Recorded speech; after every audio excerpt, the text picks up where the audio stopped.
Ano ang laman niyan? Magandang araw po, kape at pandasal na po tayo. Ito po si Cardinal Chito Tagle.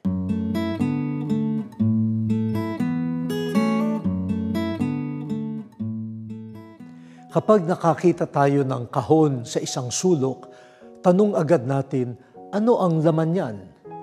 Ganoon din kapag may nakagugulat o kahina-hinalang drum sa labas ng bahay mo. Tanong mo agad, ano ang laman niyan? Kapag may nagbigay ng sobre sa kaarawan mo, tanong ng mga usyoso, ano ang laman? Tinatanong din ng mga magulang, ano kaya ang laman ng isip at puso ng anak ko? Aha, hindi lang kahon, drum, sobre ang may laman. Ang ating pagkatao ay para ring sisidlan.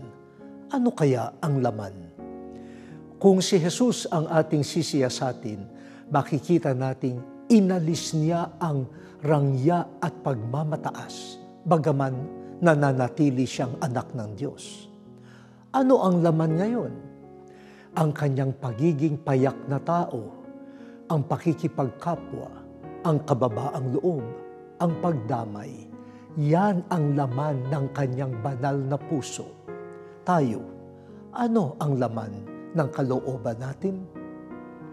O Diyos, sa tulong ng iyong biyaya, maging laman nawa ng aming puso ang pagpapakumbaba, paggalang at paglilingkod sa kapwa. Amen.